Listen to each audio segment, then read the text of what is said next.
Next important question देखते हैं हमारा, जो कि है 19 क्वेश्चन। अब इस क्वेश्चन के लिए ना आपको यहाँ पर एक हम इंटीग्रेशन लगा लेते हैं और dx लगा लेते हैं ना। अब ये इंटरवल दिया क्योंकि इस इंटरवल में ही आपका ये कॉन्टिन्यूस फंक्शन है।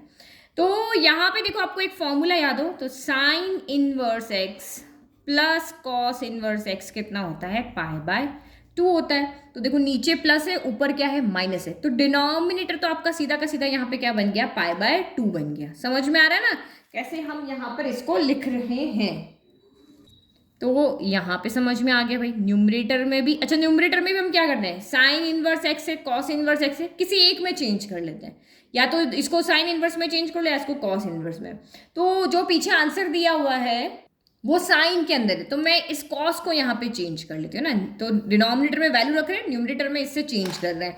तो अगर आप देखोगे तो यहाँ से कॉस इनवर्स एक्स की वैल्यू कितनी आएगी, पाई by 2 minus sine inverse x आएगा। तो ये काम हम कर रहे हैं डिनोमिनेटर में, ये काम कर रहे हैं हम न्यूमरेटर में। तो साइन इनवर्स रूट एक्स हमारे पास सही है। फिर आपने यहाँ पे कॉस इनवर्स एक्स की वैल्यू रख रहे हो कितनी, pi by 2 minus sine inverse root X, ठीक है। और डिनोमिनेटर में हमने क्या लिख दिया, पाई बाय 2, और ये dx हो गया। अब पाई बाय 2 उल्टा होके जाएगा तो ये आपका बन जाएगा 2 अपॉन पाई बन जाएगा। इंटीग्रेशन ऑफ ब्रैकेट खोलोगे तो माइनस प्लस माइनस हो जाएगा और ये माइनस माइनस प्लस हो जाएगा। तो ये एक बार है, ये दूसरी बार है, तो यानी 2 टाइम हो गया। तो 2 time sine inverse root X minus का पाई बाय 2 और ये आपका dx हो गया। यही हो गया। अब हम यहाँ पे क्या करते हैं, इसको तो इंटीग्रेट करना बहुत ईजी है, इसके लिए हमें देखना पड़ेगा। तो मैं इसको 2 बार में चेंज कर देती हूँ, 2 2 ज़ा 4 upon pi integration of sine inverse root X हो गया, माइनस यहाँ पे भी जाएगा तो देखो 2 से 2 कैंसिल, पाई से पाई कैंसिल, तो यहाँ पे इंटीग्रेशन ऑफ क्या बचा, ओनली dx बचा। तो देखो इसका इंटीग्रेशन तो अभी मैं साइड में यहाँ लिख लेती हूँ, इंटीग्रेशन ऑफ dx यहाँ पे क्या होगा, तो इंटीग्रेशन ऑफ dx आपका यहाँ पर x प्लस सी हो जाएगा। इसका आंसर तो हमारे पास ये आ जाएगा। अभी इसको हम I1 ले लेते हैं, I2 का इंटीग्रेशन हम यहाँ पर कर चुके हैं, ये आपका यहाँ पे क्या हो गया, I2 हो गया। नाउ अब हम इस I1 को सॉल्व करते हैं। तो let I1 equal to integration of sine inverse root X है और ये आपका dx हो गया, ठीक है। तो 2 तरीके हैं इसको सॉल्व करने के लिए। मैं या तो ओनली रूट एक्स को आप t मान के कर लो, क्योंकि सिंपल होता तो हम इजीली कर लो, लेकिन फंक्शन के अंदर फंक्शन है आपका ये ना रूट वाला। तो क्या करें अब यहाँ पे, तो या तो रूट एक्स को t मान के करो तो वो थोड़ा सा लेंदी हो जाएगा, हम पूरा जो हमें गिवन है ना हम उसको पूरे को ही t मान लेते हैं, तो इससे आपका काम थोड़ा ईजी हो जाएगा। तो हम ले लेते हैं यहाँ पे let sine inverse root X equal to T मान लिया।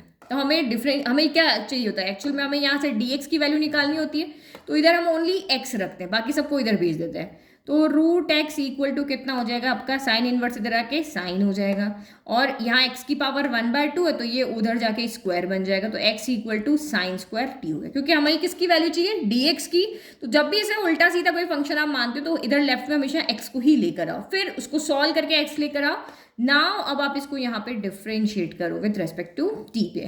तो ये x तो आपका dx हो जाएगा, यहाँ पे डिफ्रेंशिएट करोगे सबसे पहले पावर का होगा तो 2 साइन t होगा, फिर साइन का आप यहाँ पे करोगे तो ये कितना हो जाएगा आपका cos t हो जाएगा, तो ये cos t और ये आपका यहाँ पर कितना हो गया dt हो गया, ठीक है। तो अब इसको हम देखो और सिंपल कर सकते हैं। ये 2 फंक्शन दिख रहे हैं ना, 2 साइन एक्स कॉस एक्स क्या होता है, साइन 2x होता है, तो ये हमने साइन 2t dt कर दिया, इजी हो गया काम। तो हमें एक ये वाली वैल्यू रखनी है, dx की जगह पे तो ये रखना है और इसकी जगह पे हमें t रखना है। तो अब आप देखो आपका फंक्शन यहाँ पर क्या बन गया, integration of I1 equal to integration of sine inverse root X की जगह हमने t रखा, dx की जगह पे हमने यहाँ पे साइन 2t dt रख दिया। अब ये आपका किससे हो गया, जो प्रोडक्ट वाला मेथड था बाय पार्ट मेथड हो जाएगा। तो आइलेट्स के थ्रू हम देखते हैं कि किसको हम यहाँ पर पहले लेंगे। तो ये एल्जेब्रिक फंक्शन है और ये ट्रिग्नोमेट्रिक फंक्शन है, तो ये फर्स्ट आ रहा है तो फर्स्ट, ये सेकंड आ रहा है सेकंड, तो ये हमारा फर्स्ट हो गया, ये हमारा सेकंड हो गया। तो सॉल्व कर लेते हैं हम। I1 equal to first function को एज इट इज रखते हैं, integration of sine 2t dt, फिर minus integration bracket open d by D X of, ये पूरा का एज इट इज लिख दो, t integration of sine 2t dt bracket close dt हो गया।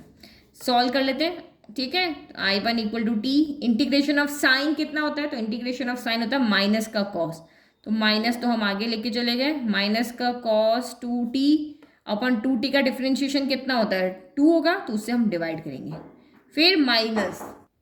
ठीक है, अब इसको करो इंटीग्रेशन, अच्छा टी के रेस्पेक्ट में कर रहे थे ना, यहाँ टी लिखी, D by D T of T क्या होता है 1 होता है, तो इसको लिखने की जरूरत नहीं। इसका सेम इंटीग्रेशन जो हमने किया माइनस, तो ये माइनस आके यहाँ प्लस हो जाएगा, भाई इसका भी तो माइनस आएगा, माइनस माइनस प्लस हो जाएगा, तो यहाँ पे भी आपका कॉस 2t अपॉन 2 और ये आपका डी टी हो गया। ठीक है, तो अब इसको और सॉल्व कर लेते हैं, माइनस का t by 2 cos 2t plus 1/2 integration of cos क्या होता है, तो साइन होता है, तो साइन 2t का डिफरेंशिएशन 2, ये आ गया डिनोमिनेटर में, और ये प्लस आपका कितना हो गया c हो गया, तो यहाँ c1 कर लेते हैं, यहाँ c2 कर लेते हैं।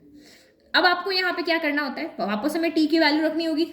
ठीक है, t की वैल्यू फिर से रखनी पड़ेगी, लेकिन हमने t साइन की फॉर्म में माना था, तो सारा फंक्शन आपका साइन की फॉर्म में ही होना चाहिए, और 2t ने सिंगल t की फॉर्म में होना चाहिए ना, ये रूट एक्स साइन t है, तो इन दोनों को हमें यहाँ पर चेंज करना पड़ेगा, इसको भी हमें यहाँ पे चेंज करना पड़ेगा, 2t है और इसको भी चेंज करना, क्योंकि साइन 2t की वैल्यू हमारे पास नहीं है, कॉस 2t की वैल्यू भी हमारे पास यहाँ नहीं है, तो कॉस 2t की वैल्यू क्या होती है, साइन में आपको रखनी, क्योंकि साइन में हमने माना था, तो वो होती है 1 माइनस 2 साइन स्क्वायर टी, यही होती है।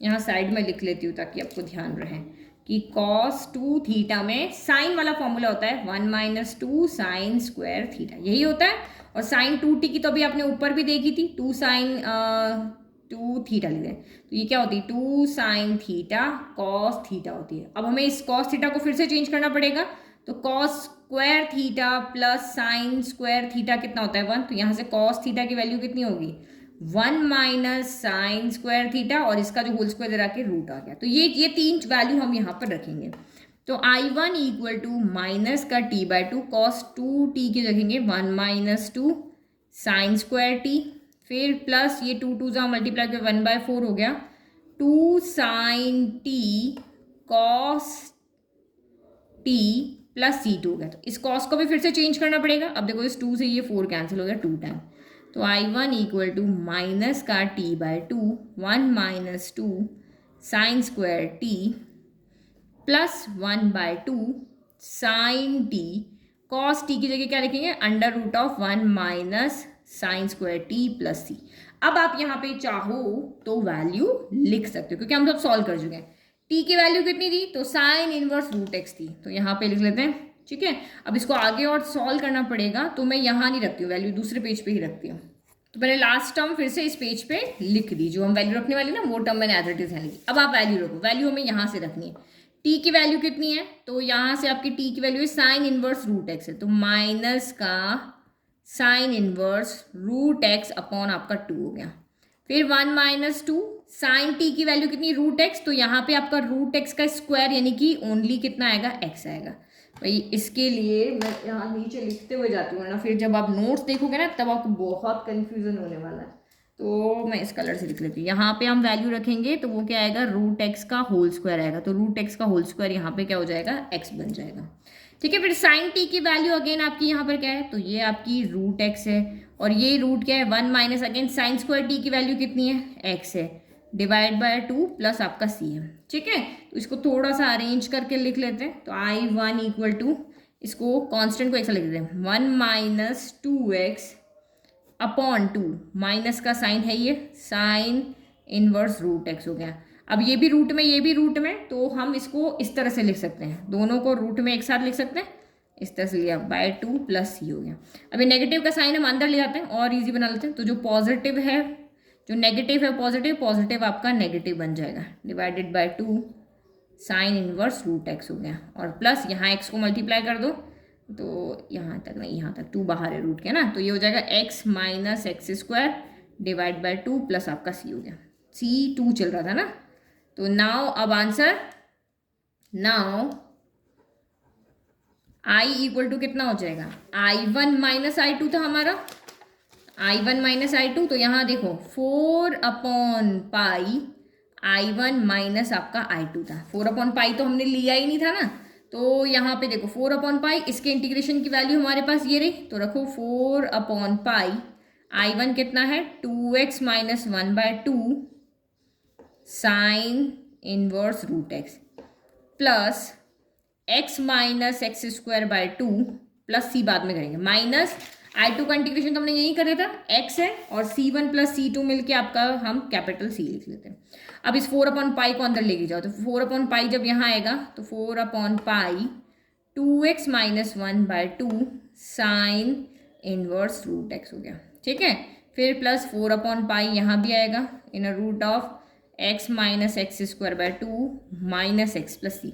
2 से 4 कैंसिल हो गया 2 टाइम, 2 से 4 कैंसिल हो गया यहाँ पर 2 टाइम, तो ये क्या बन गया आपका 2x माइनस 1, ठीक है। ये हो गया 2x minus 1/π sine inverse root x, फिर plus 2 in root of x minus x square upon pi minus x plus c. ये आपका फाइनल आंसर है। कौन सा वाला? ये वाला I इक्वल टू।